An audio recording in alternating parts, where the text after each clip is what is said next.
Welcome to Changing Higher Ed, a podcast dedicated to helping higher education leaders improve their institutions. With your host, Dr. Drumm McNaughton, CEO of The Change Leader, a consultancy that helps higher ed leaders holistically transform their institutions. Learn more at changinghighered.com. And now, here's your host, Drumm McNaughton. Thank you, David.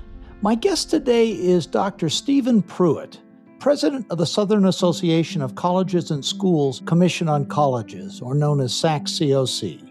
Stephen assumed the role about 6 months ago, taking over from longtime President Bell Whelan. And since then, he's been leading a focused 100-day plan emphasizing clarity, consistency, and institutional trust and accreditation. He's brought a lot of changes to SACS. Since he took over, the Commission streamlined the accreditation pathways, modernized governance structures, and advanced the student-centered approach to accountability. At the December Board of Trustees meeting, they approved major substantive change reforms, eliminating more than half of the existing categories and shifting others to presidential review, thus reducing approval times to as little as 1 week. Stephen's leadership reflects a commitment to transparent, efficient accreditation that supports innovation, protects academic quality, and centers on student success. And he joins me today to talk about SACSCOC, accreditation, what's going on there, and what's next for SACS. Stephen, welcome to the show. Thank you. I'm so excited to be here. I appreciate you letting me come. Oh, it's my pleasure. I'm looking forward to a great conversation. You just took over for an institution at SACSCOC, Bell Whelan. Big shoes to fill, but having gotten to know you a bit, I have no doubt you're going to be able to do that. Well, nobody can fill the shoes of Bell. She has been, like you said, an institution, I would probably dare say an accreditation icon for the last 20 years. And so stepping into that role, the good thing is she's a good friend. And so maybe not so good for her, but good for me. I have her cell number and I am inheriting an incredible staff. And it's nice to walk into a situation where you know and felt so comfortable with the person who had just such great leadership over the years. Absolutely. I couldn't have said it better. She was in the role for 20 years and has done an incredible job there. But now you've got the reins. You've been in there at about 6 months or so, and you had a 100-day plan. Before we get to all that, please give us a little bit of your background. Yeah, it's probably the hardest part I have is talking about me. But in large part, because if I give you the full CV, it just sounds like I couldn't keep a job. You and me both. Well, at the end of the day, what I tell people is I'm a teacher. That was where I started. I fell in love with chemistry, but more important, fell in love with the idea of teaching and the opportunities that afforded. And so even years away from the classroom now, if you see me present somewhere, you're going to go, yeah, he was a teacher. He can't stand still. He keeps asking people to get into groups, all that kind of thing. After I left the classroom, I spent some time in 2 different state departments of ed. I was in the Georgia State Department of Ed, and then I was actually the Commissioner of Education in Kentucky. Depending on your vernacular, it's the State Superintendent, Commissioner, whatever. But most recently, I was the President of the Southern Regional Education Board, which is a interstate compact of the 16 southern states that was formed to support education leaders and policymakers in education, as I used to like to say, from pre-K to gray. So it was across that full spectrum, that full board. Well, that certainly prepared you for the SACS job with those different type of, regulatory bodies, compliance, but also too, working with the states who really make up the predominance of the membership at SACSCOC. Yeah, absolutely. It's nice to walk in with a Rolodex. For anybody under 50, go and Google that if you're not sure what that means. But it's nice to walk in and I have relationships with system heads, with legislators, with governors across our region. And so it certainly is a big benefit for me. And Yeah. it was nice to be able to, having those relationships, to not have to completely get rid of those relationships by moving into a new position. Oh, absolutely. And, one of the things I found, and you tell me if I'm right on this, when you make a friend in higher ed, you've got a friend for your entire career, possibly even your entire life. I think that's true. I think that's very true. I have people in that Rolodex that I met 25 years ago and still keep in contact with. They're not just those people that end up in your phone that you, as you scroll, you go, oh, I haven't heard from them in a while. They're actually people that stay on your radar. Exactly. And in a position where you are, you want them on your radar because you want good, timely feedback from them. Are we headed in the right directions with SACS? What could we be doing better? All those things. Absolutely, yeah. SACSCOC is, at the end of the day, is a membership organization, and people Yep. would do well to remember that. And I come into this with that full understanding. Yes, at the end of the day, of course, we're going to hold people accountable, but we do that by leveraging the membership that we have. hmm And people don't remember that frankly, it's not you or Bell or whoever the president of SACS is. It's the commission of 75 different people on the commission. I think you've got one of 77, the bigger actually. ones. Yeah, I mean, we're the face of it. I'm the one that people are going to probably throw darts at the end of the day, but it's not decisions that I'm making. These are committees. It goes through a 3-tiered process that goes through multiple committees, through multiple iterations. And it's why you often see at the beginning a higher number of things that maybe an institution has questions, or a committee has questions about their compliance, but by the time it gets to the board, they may have none, because in that process that they have better opportunities to explain, or more information gets surfaced. And so it really does, it's a dynamic process. It's pretty fascinating to watch. It feels long, I can imagine, if you're at an institution. Oh, yes. The dynamic of people coming together and doing this peer review, I mean, it's what makes American accreditation. It's the difference in a government accreditation, where you've got people who are living the same life you're living, sitting in the same seats you're sitting in, who are helping evaluate that your institution against a set of standards that holds that quality across the board. And that is so critical. There is the compliance aspect, which, Of course. as an accrediting body, you have to do. But that's one of the reasons that there is the triad, the department, the state attorneys general, and then the accreditors, so that it's not all one institution or one part of the triad holding all the institutions accountable. It's supposed to be all three for different perspectives. Absolutely. And it does. And it's served us well for 100 years. We were originally created by a set of what we now call R1 institutions, who said, we want somebody to be a third party that can come in and evaluate, are we providing quality education to our students?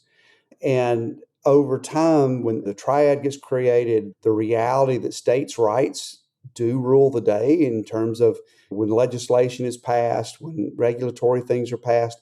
But that triangle, that triad, is so important because, I think you said it perfectly, it's the perspective. It's the different perspective that each group brings to the table. It sure is. Tell us a little bit about SACSCOC. When I talk about different accreditors, SACS has been, for better or for worse, I use SACS as an example of more compliance based, whereas NETCHI or WASC or Northwest tends to be baseline compliance and more innovation. So tell us about SACS and tell me that I'm wrong, because SACSCOC is changing away from full compliance. Well, at the end of the day, Sorry, that was pretty blunt. it's okay. It's okay. I've had similar questions before. At the end of the day, all accreditors are charged with the compliance aspect because it is the gateway to federal money for their Correct. students. Yep. So you're never going to get away from that completely. And I would say that SACSCOC, by and large, historically has played much stronger role on the compliance aspect of relationships with their institutions.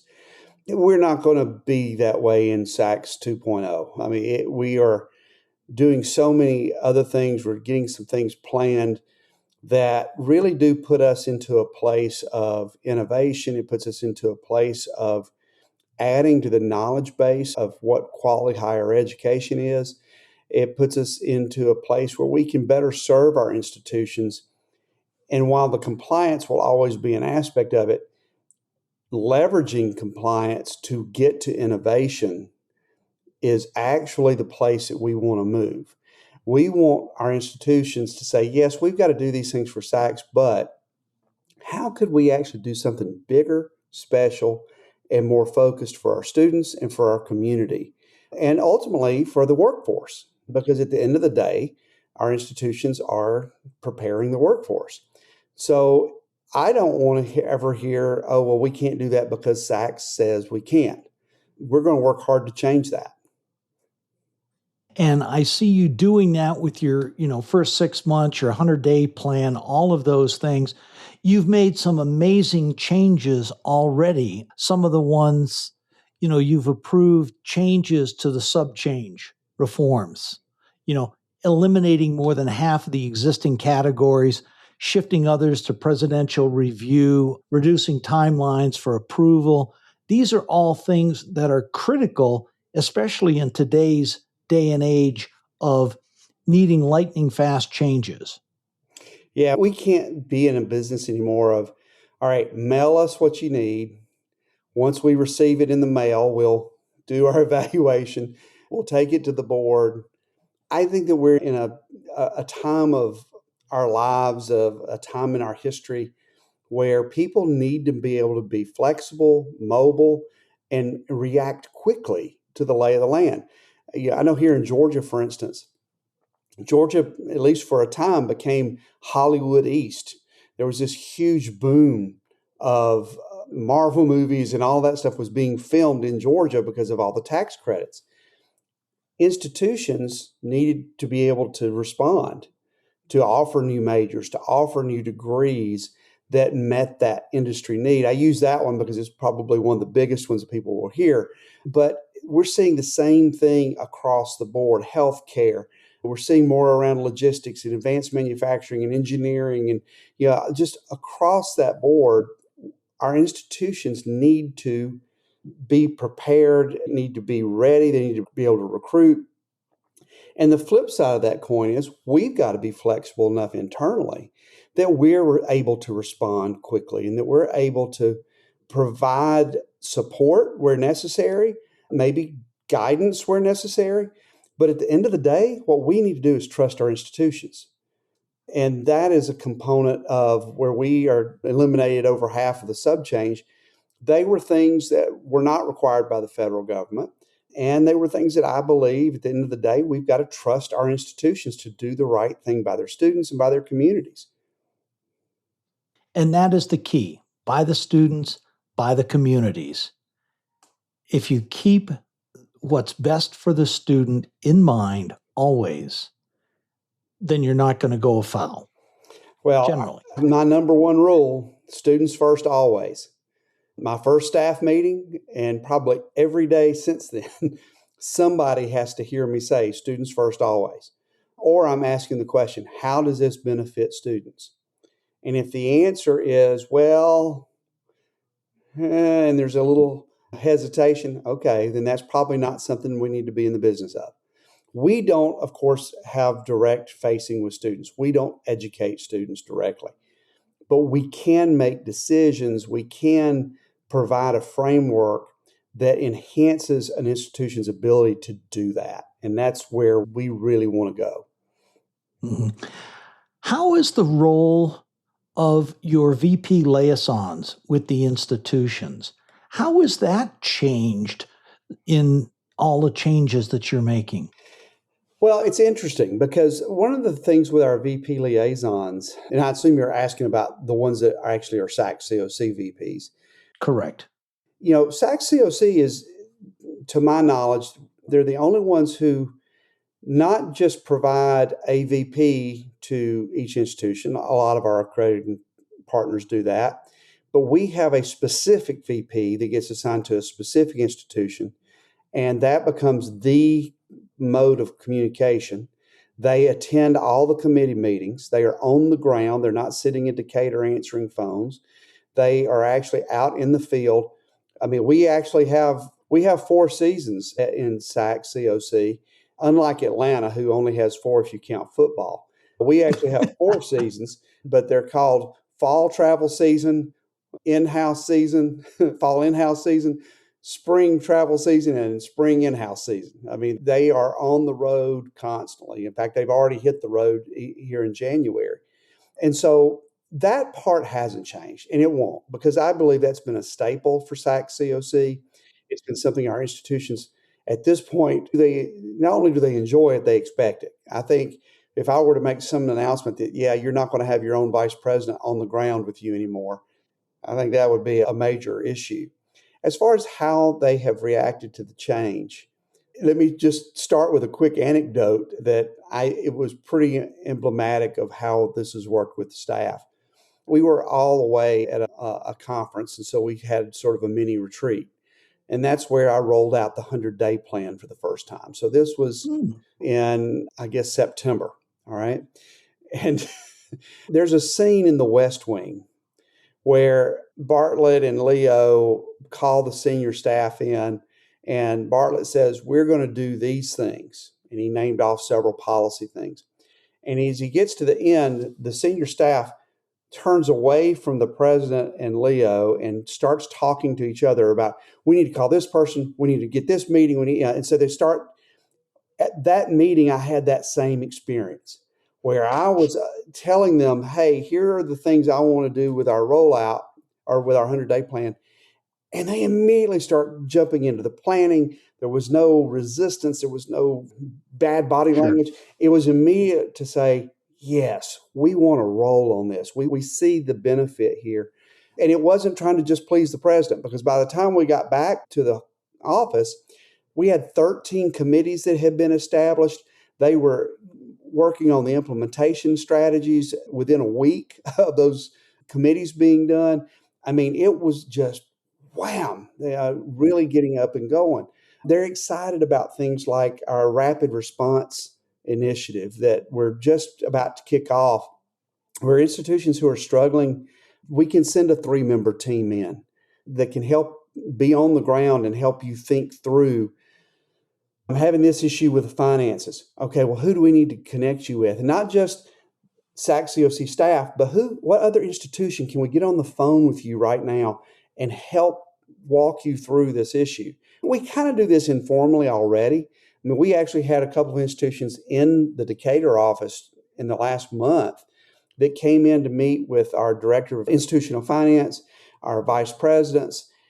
And so we've kind of done that a while. It's just we're going to more formalize that. And the vice presidents are so excited about that. They're just beside themselves.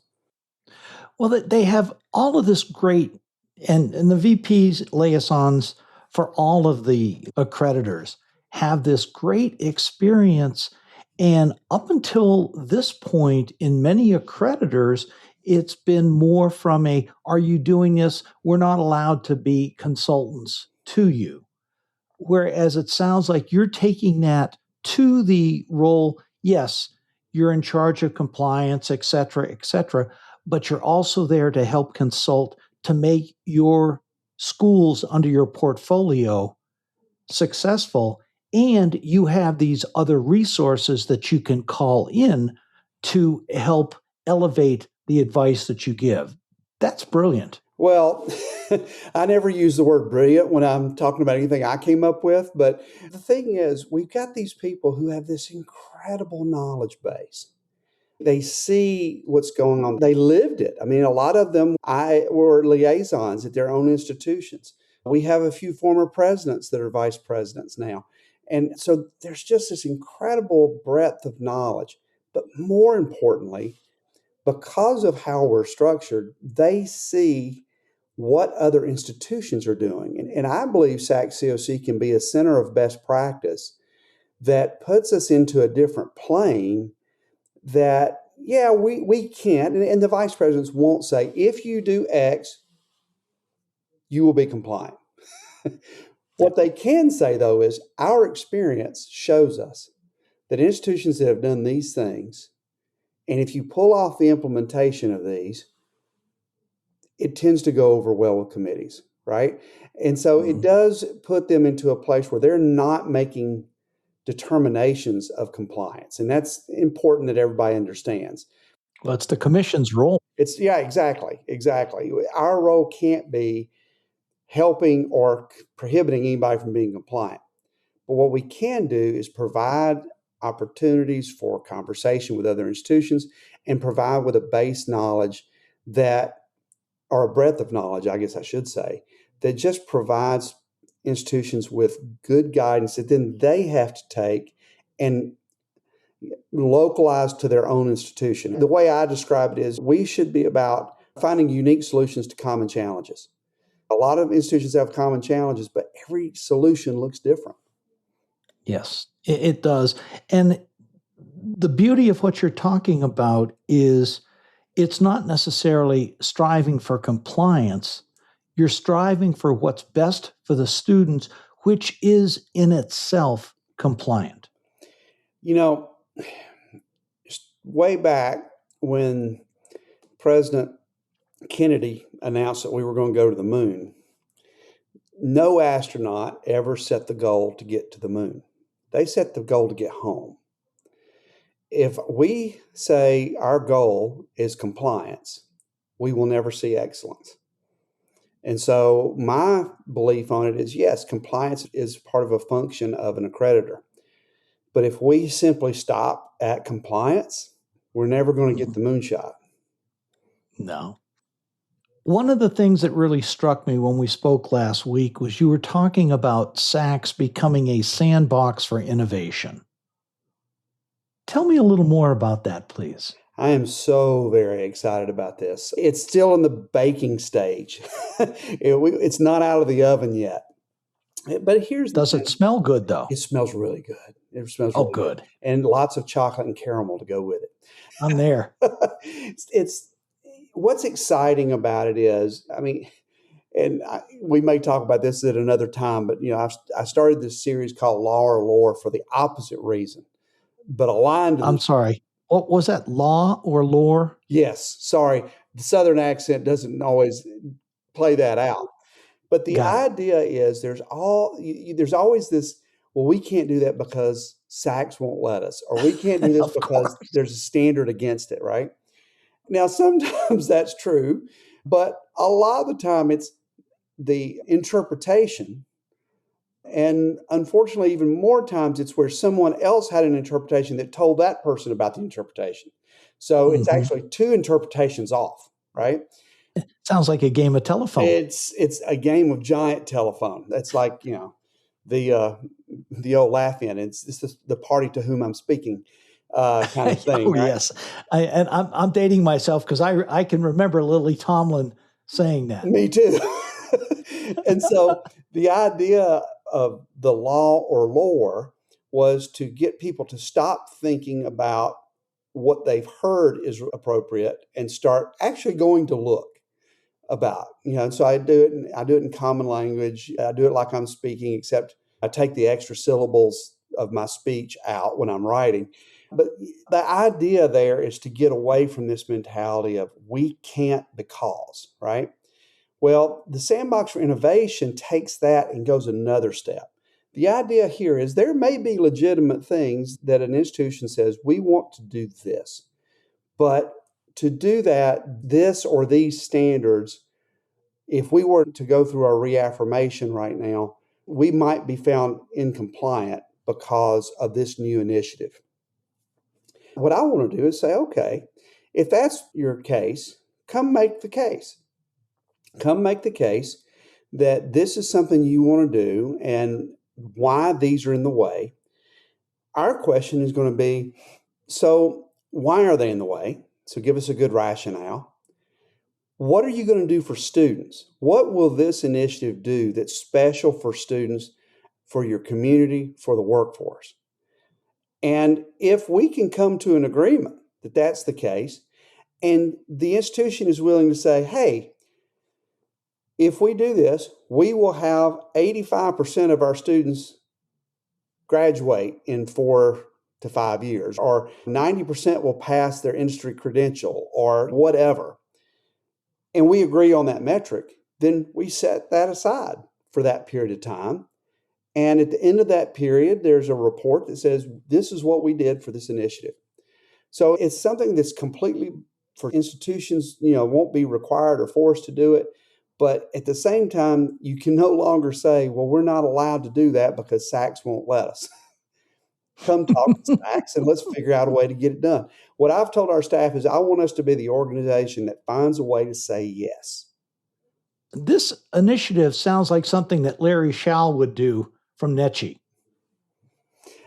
Maybe. Actually, I haven't talked to Larry about this. This is something that kind of bubbled up. It's similar to a law that I helped pass in Georgia back in the day, that we did that, but it was in K-12, around K-12 accountability. Mm-hmm. And so I kind of took that and have expanded it now that I've come to SACSCOC to say, you know what, I think this is the same kind of deal. We can work directly with institutions and provide them with better opportunity, let them tap into their creative juices, and us not be a hindrance, but actually be a support.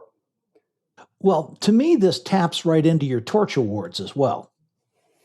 I agree. So one of the parts of the 100-day plan was that we wanted to do more to tell the stories of our institutions. Higher ed, and, if I was up in public, I guess this is where I would be required to use a phrase like the value add of higher ed, or something like that, right? Well, the value proposition, I guess, is the one that's in vogue now. So the value proposition of higher ed is in question, and not in politics, but across the general board. People are saying people are going into debt. The debt's not able to pay for the new career is not able to pay that debt off in a reasonable amount of time. So higher ed, it's not meeting the needs. And it's just not true. I mean, Georgetown Center came out with a report recently that talked about, I can't remember the exact number, but over 80%, 85% of the jobs of the next 10 years are going to require a bachelor's degree or higher. And we know that you can accumulate and receive more wealth with a baccalaureate degree or higher. But still, there's that nagging thing of, well, it's not really meeting its need. So it's all about the money. Exactly. And so for us, what we want to do, because of where we're positioned, right now, usually if you hear SACSCOC in a news release, it's because somebody got in trouble. This is true. And I don't want that to be the only time people see SACSCOC in the news. So we get to see these institutions doing great and wonderful things. So we want to help tell that story. But more importantly, going back to something I said earlier, we want to be that center of best practice. So not only do we want to celebrate the great story of an individual institution, we also want to be able to say to other institutions who may aspire to grow in a certain area, hey, see these folks that got these awards? It wasn't because they needed new awards. It's because they had highlighted as doing some great things. So go and let us introduce you to them. And let's have a conversation about how you could improve in your campus, how to get there. So the Torch Awards really, and I'll just tell you the funny part about it is that meeting I was telling you about earlier, where I rolled out the 100-day plan. I looked at our guy, Alexi, who is in charge of our data. And I said, Alexi, I want 3 data points that in December we can roll out as recognitions. 3. I just wanted 3. Alexi comes to me 2 weeks later and he says, well, we've got 70. I'm like, I don't understand what you're saying to me. 70? You mean like 0.70? What are you talking about? He said, no, we have 70. And he and his team had worked with the recognitions committee and said, we've got all this data at our fingertips. We can create 3 awards that we can give out in December that aren't based on one criteria, but they're based on a collection of criteria that's emblematic of student success, of affordability, and of postgraduate success with regard to their money. I mean, not many places will you find any data that says you can repay your tuition in 3 months based on disposable income. We have that kind of data. So the Torch Awards really kind of came out of that, and it's really exciting. And our institutions, especially the ones that won, have really appreciated it. Yeah. Please give a shout out to those 3 institutions. Well, so here's the other cool part. It's not just 3 institutions. We actually were able to give awards in each of so we have 6 levels of institutions. And those levels go from institutions that don't give bachelor's degree through those that give more than 4 PhD or doctoral level. So for affordability, Trident Technical College in level 1, St. Petersburg College in level 2. Level 3 and 4, we actually collapsed because we have smaller numbers in one of those areas. But New College of Florida in level 5, we had Fayetteville State University and Northern Kentucky University. And in Florida, Atlantic University of Florida and the University of the Cumberlands in level 6. And just, again, for affordability, just a couple of quick things.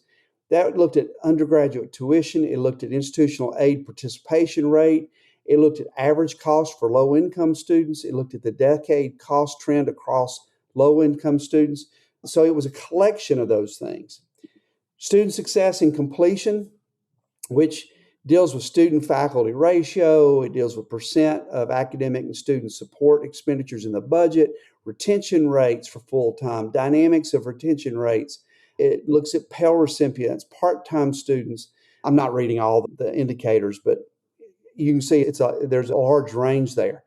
The institutions that get a shout out here in level 1, Beaufort County Community College, John A. Gupton College, Pamlico Community College in level 1. In level 2, we had the Carolinas College of Health Sciences, Center College, Davidson College, and Wofford College. In levels 3 and 4, we had Thomas University. In level 5, we had University of Richmond. And in level 6, we had Vanderbilt University. Wow. Yeah, it's really cool. Impressive. And then the last award was on post-college success. And here we looked at median earnings. We looked at the percent earnings above high school graduate, which is something that's getting bandied around a lot in DC. Well, we're already ahead of that curve. We already are collecting that type of data.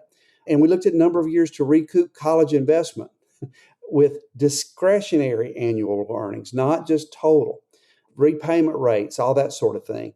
So for that, level 1, we had Marion Military Institute and Northern Virginia Community College. In level 2, we had Virginia Military Institute. In levels 3 and 4, we had Trinity University. In level 5, we had Washington and Lee University. And in level 6, we had Rice University and the University of Texas Medical Branch of Galveston.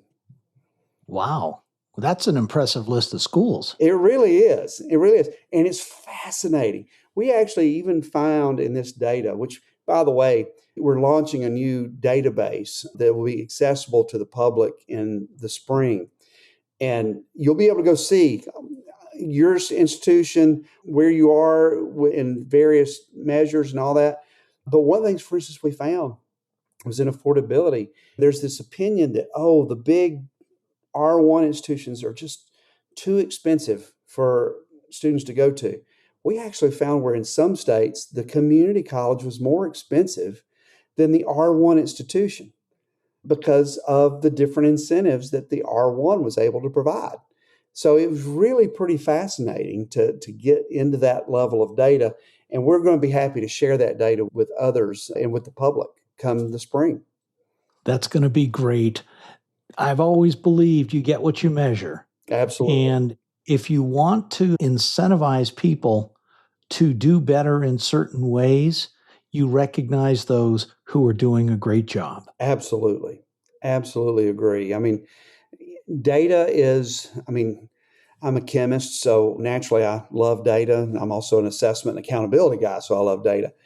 But the thing is, data in and of itself is stuff. It's numbers, it's stories. When data becomes evidence, it means you've applied some level of reasoning to it. And Yeah. so we can look at this data. And the reason why I love these awards is because it's not on a single data point. Our Alexi and Godfrey did this incredible job of thinking this through. And because it became a collection, they applied reasoning to how those things fit together to tell a story of affordability, of student success. That becomes evidence that higher ed is worth the expense. It's worth what people are able to do. Do we have areas that we need to do better? Of course. Do we need to do better with informing students coming out of high school what career options are available to them and which ones are going to make more money? Of course we do. But it doesn't mean we don't have great things going on in higher ed right now. Oh, absolutely. And that's the first key. I tell folks all the time, the biggest reason that the public perception of higher education is not where it was is cost. Absolutely. And if we can do something about that, just like what you're doing, incentivizing institutions to keep the cost in line or even decrease them. There's other things going on though as well, and some of the changes you've got going at SACS, workforce issues. And for me, the big one, you're revising your standards. It's something that has to happen periodically, and some it's every 10 years. But looking forward in revising standards, what are some of the things you're looking at? That's a great question. And it's actually one of the most exciting things that's going on right now. So we have been one of those institutions, and you don't want to change standards every year because they become jello. And the idea of picking up... You'll drive your presidents crazy. Exactly. It's eating jello with a big fork. If you change them too often. Well, the normal revision time is actually a year away, but I didn't feel like we had time to waste. So I went ahead and called for a revision of the standards immediately. So that work has begun. We have a committee that's working that has representation of every level of institution and every type of institution. Good. And we're making this a pretty public-facing event. So standards can often be seen as insider baseball because not everybody understands them. And then you add accreditation to that, and it gets even more insider.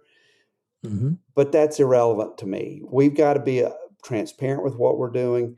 I've seen people do standards at both the K-12 and higher ed level that they do it in a dark room and they come out and say, yay, they're done. Well, what we are doing is we started with a giant survey of every single standard. And it took, to fill out the survey, it took people hour and a half, 2 hours. Because wow, you couldn't just go in and click yes, no, or relevant, irrelevant. You had an opportunity to comment on every single standard. We've taken that, we've run it through qualitative analysis software. We're providing that to the teams. Well, as they do their work, we're going to come out with a first draft, and we're going to post it on the web. And we're going to invite our institutions to comment, presidents, liaisons, deans, instructors, everybody. But we're also going to have it on there for the public if they want to make a comment. We're going to take all that feedback. We're going to go back. We're going to do a revision. We're going to post it a second time. And the reason that I do that is because I believe you should give everybody a chance to say, I told you last time to do this and you didn't do it, and here's why you should have. We'll take all the feedback, that second draft, and then we'll take it to the board in December of 26. Things that we're looking at to really get to the answer of your question, we're looking at streamlining. We believe that, frankly, we have too many standards. We can reduce the number of standards because we can make it less onerous, but at the same time, hold a high level of quality. I believe in rigor. I don't believe in rigor mortis. So we want to keep rigor. We don't want to have so much compliance that it becomes rigor mortis. We are looking at how we need to involve workforce. We actually have a committee that is going to be reviewing the standards that are a workforce committee that's going to give us feedback. Now, we talk about the contribution to workforce because that's going to look very different in a community college setting versus an R1. So one size fits all, I don't believe that, and I think our institutions don't believe that. So we want to create a system that allows for us to acknowledge the workforce contribution of each institution. And I think we have to, but I think it needs to be done in a way appropriate to the mission of that institution. We're looking at how we can differentiate, which goes along with what I was just talking about. The way it looks in a level 1 institution that doesn't provide even a baccalaureate degree compared to the Dukes, Vanderbilts, Auburns, UGAs, your AAU institutions. Yeah. Looks very different. So we are having those conversations. Maybe we already have a differentiated process for accreditation, but now we're saying maybe we need to go one more step and actually differentiate by institution level. So we want to have those kind of conversations. We are having conversations about length of time between accreditation. 10 years may be too long. Right now we have a 5th year and a 10th year. Maybe we need to drop that down to a 7 and get rid of the 5th year. So what we're talking about when we're looking at these standards is not tweaking around the edges and nibbling around the edges of the cookie. We're talking about a new cookie that hopefully is more robust, but at the same time, more recognition that institutions' missions rule the day and that we need to support those institutions' missions. As long as it doesn't put on too much weight, that cookie. Well, yeah, but I'm not doing keto or anything like that because that's just not even good flavor.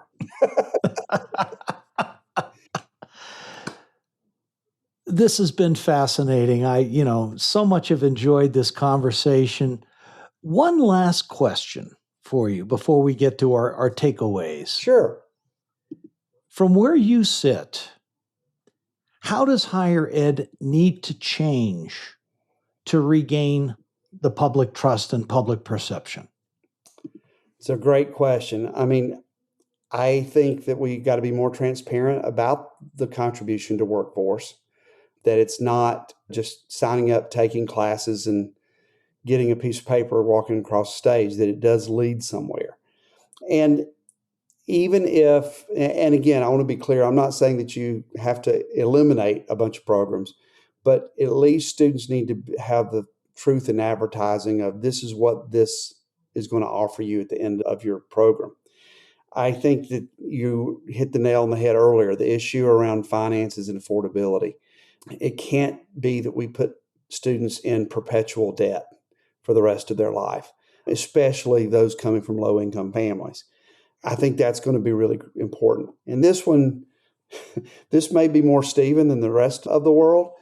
Those two are kind of common, I think. For me, I think it's really important that we are better and more thoughtful around articulating the pathways that get a student from high school through the workforce. In my career, I've always talked about the education to workforce system, not the K-12 system, the post-secondary system and workforce system, but the education to workforce system. So we need to figure out better ways that we counsel students in high school that are in dual enrollment or even just preparing for post-secondary. Even without the Georgetown study, what it does say is you may not need a bachelor's degree, but basically every career that has any possibility for a lifetime of decent wages is going to require some level of post-secondary activity, right?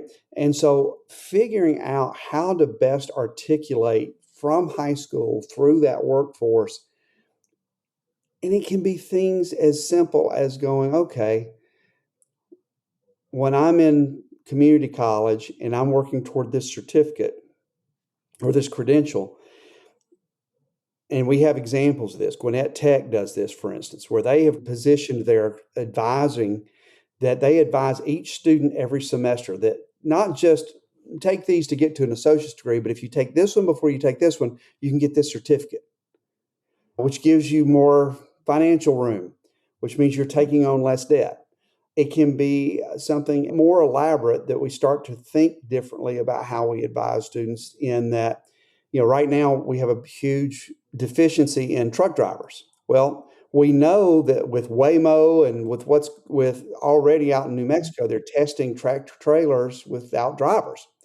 Mm-hmm. So rather than just getting through the CDL license, what if we also help them learn logistics or help them learn business so they could own their own business, right?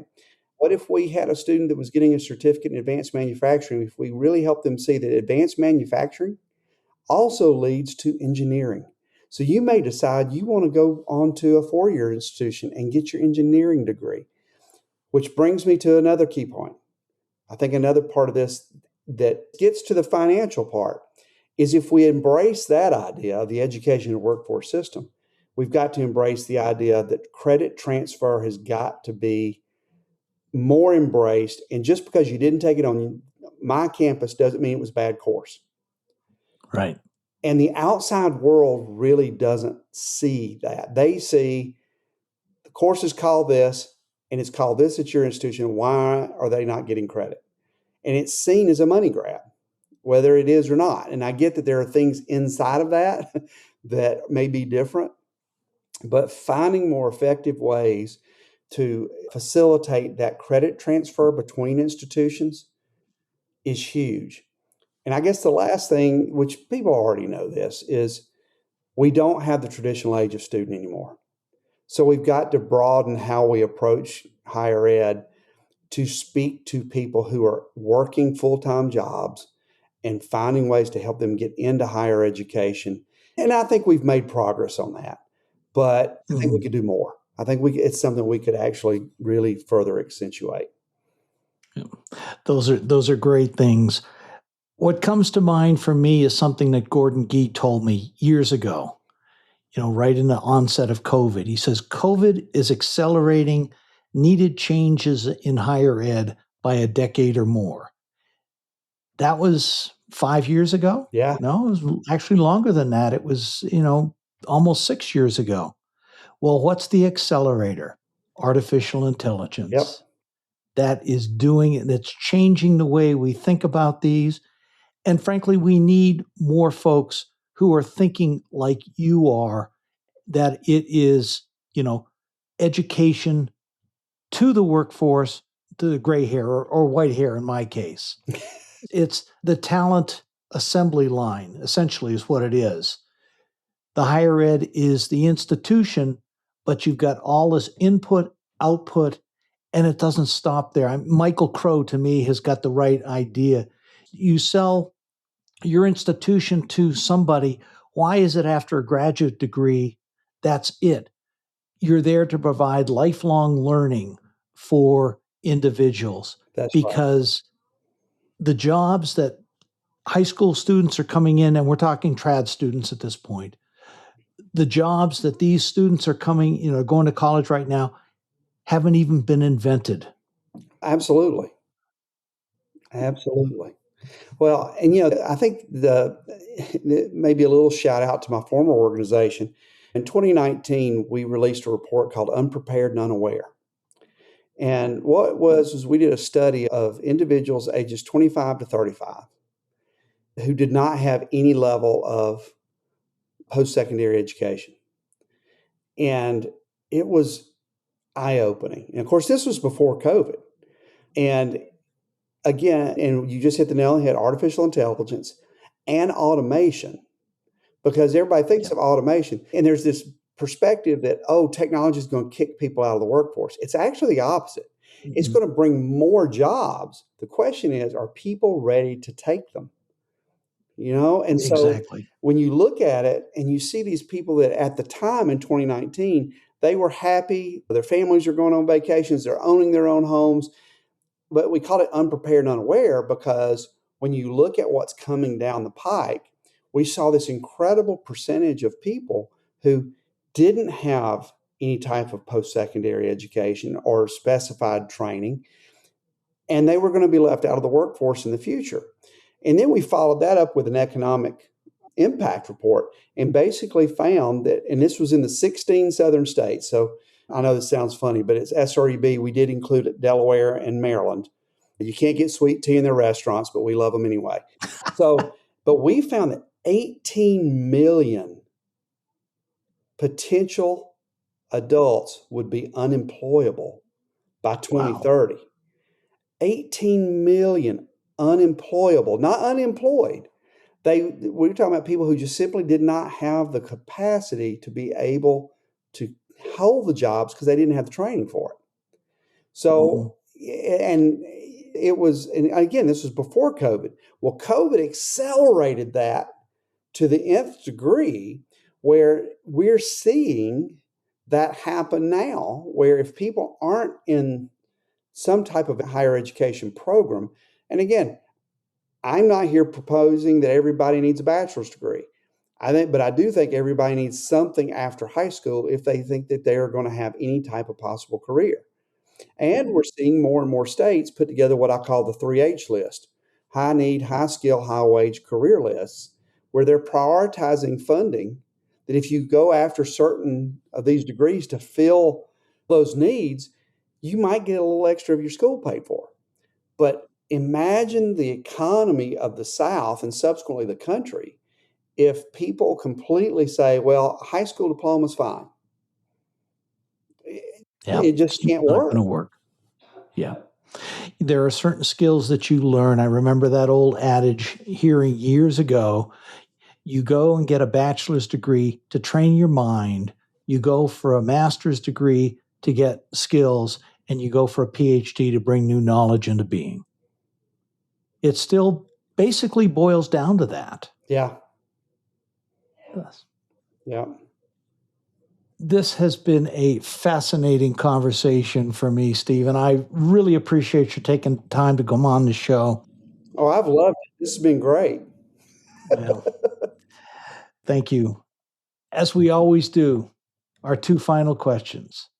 3 takeaways for university presidents and boards. What do they need to be aware of with the new SACS and with accreditation?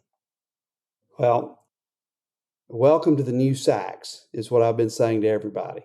So what they need to take away is we are not just changing, we're changing rapidly. I've charged our staff to be and to become the accreditor who's never existed. So we are going to push the envelope. I shared this with our membership at our annual meeting. There's an old poem by Robert Frost that says the most difficult thing to do is to stay gold. Well, SACSCOC was seen as the gold standard for a long time. But to stay gold, it means you have to work at it. So we're going to be bold and stay gold. So that's one takeaway. A second takeaway is that there are no silver bullets. Silver bullets are just good for werewolves. That means that we're going to have to work hard, and we're going to have to do a lot to make sure that people understand the value and the importance of education. And I guess the other part of this is I always like to remind people that education is complex. It's not easy. I mean, it's not rocket science, because rocket science is easier. I mean, we can predict what happens with hydrogen and oxygen, but we can't predict what happens with people. So because it's that way, education really is a big mosaic. If you think about it in art terms, it's a mosaic. And the question is, how close are you standing? So are you able to step back from that mosaic and see the bigger picture and how you can help the general populace see the importance and complexity of higher education? That, to me, is a role that we all have to embrace. Very, very good. I'm gonna borrow the mosaic. Thank you. Feel free. What's next for you? Oh, goodness. Well, we're continuing to work away. We have some exciting things coming in the near future and in the distant future. I've already mentioned that we are revising our standards. Next year, we're retraining every single individual on the new standards. It's not going to be just kind of a rollover. It's a cold, hard stop, because the standards are going to be different enough that we've got to really refocus and retrain. and hopefully someday me stop writing an article a week on law or lore, because everybody starts to understand what the law is. We're going to release a huge, as I mentioned earlier, a huge, incredibly dynamic dashboard in the spring that's not just going to bring to bear higher ed, but it's also going to bring elements of the workforce that will give more support to all of our institutions and to the general populace. We're about to start putting together our Legislative Advisory Council, which is something that I don't think any other group has really had. It's where we're going to be asking sitting legislators across all of our states that have institutions in them to come and be a part of helping us evaluate our new standards, implement our new standards, and help guide us, and then learn what accreditation is about. So I'm really excited about the opportunity to continue to work with our legislators around the South and beyond the South, because we aren't just in the South anymore. So keep an eye out on us. There's a fair chance the next time you see us, we may not look the same. Just don't change the name.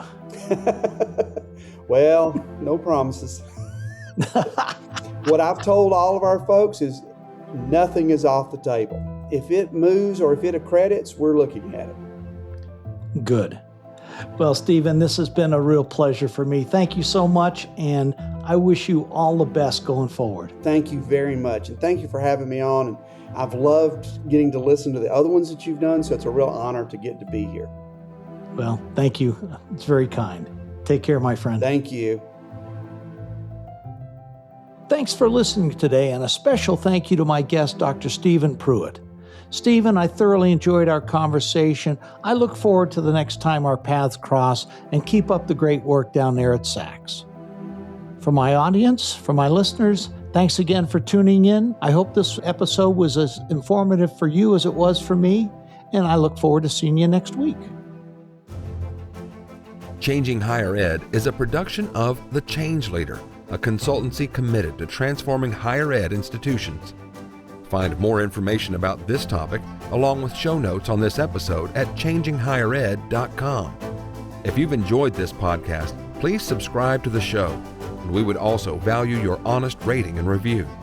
Email any questions, comments, or recommendations for topics or guests to podcast@changinghighered.com. Changing Higher Ed is produced and hosted by Dr. Drumm McNaughton, post-production by David L. White.